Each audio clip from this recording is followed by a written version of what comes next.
Hello नमस्कार साथियों, आप सभी का स्वागत है हमारे चैनल सुपर हिंदी क्लासेस में। साथियों, आज हम बात करने वाले हैं मानक अमानक कि मानक वर्ड किसको कहते हैं और अमानक वर्ड किसको कहते हैं। ये मानक अमानक वर्ड ये यूपी टेट के सिलेबस में दिया गया है, लेकिन अब सारे एग्जामों में पूछे जा रहे हैं, इसलिए मानक अमानक वर्ड के बारे में आज जान लेते हैं कि मानक वर्ड किसे कहते हैं और अमानक वर्ड किसे कहते हैं। तो इसमें जैसा कि ऑप्शन में दिया है कि कौन सा अमानक वर्ड है, ठीक। तो अमानक वर्ड कौन सा है ये बताना है। तो जैसा कि इसका परिभाषा होता है, परिभाषा पहले जान लेते हैं। परिभाषा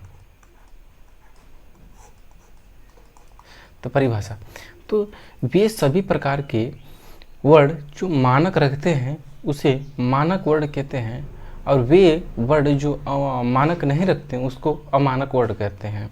तो वे वर्ड जो मानक रखते हैं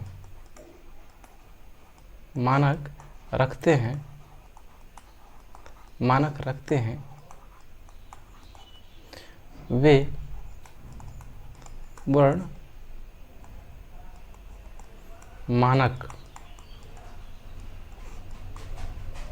कहलाते हैं।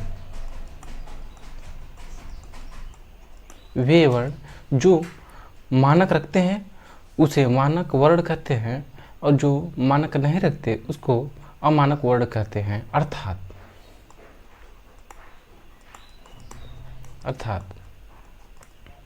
जो वर्णमाला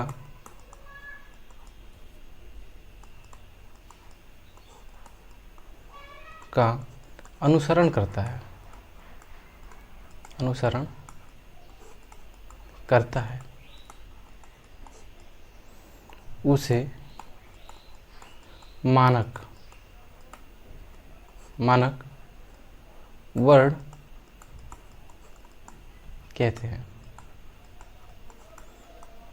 वे शब्द जो वर्णमाला का अनुसरण करते हैं उसे मानक वर्ड कहते हैं, और जो वर्णमाला का अनुसरण नहीं करते उसे अमानक वर्ड कहते हैं।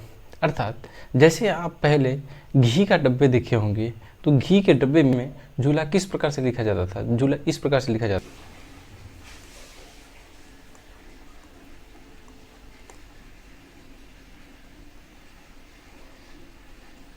ये देखे होंगे झूला, जबकि ये पहले झ का प्रयोग इस प्रकार से, लेकिन अब वर्ण में झ का प्रयोग इस प्रकार से किया जाता है। झ इस प्रकार से लिखा जाता है, पहले झ किस प्रकार से लिखा जाता था? इस प्रकार।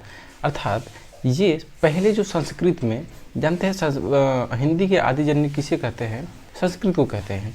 तो संस्कृत पहले में जो संस्कृत में जो प्रयोग किया जाता था इस प्रकार से भ, अब हिंदी में आके इसका प्रचलन क्या हो गया है? इसका प्रचलन बंद हो गया है। अब हमारे हिंदी वर्ड में झ इस प्रकार से लिखा जाता है, ठीक। उसी प्रकार से पहले लिखा जाता था ल इस प्रकार से, अब ल इस प्रकार से लिखा जाता है हमारे हिंदी वर्णमाला में।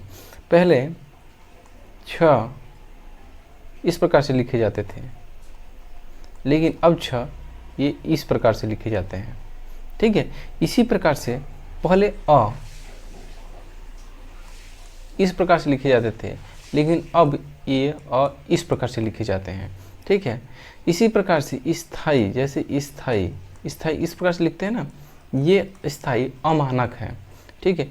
स्थाई, ये स्थाई इस प्रकार से ये मानक में आते हैं, ठीक है। उसी प्रकार से हंस लिखते हैं ना, हंस जैसे ऐसे लिखते हैं हंस।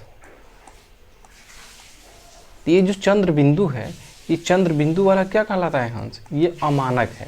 मानक कौन सा किस प्रकार से लिखा जाएगा? तो मानक में अब हंस इस प्रकार से लिखते हैं, इस प्रकार से हंस लिखते हैं, ठीक है।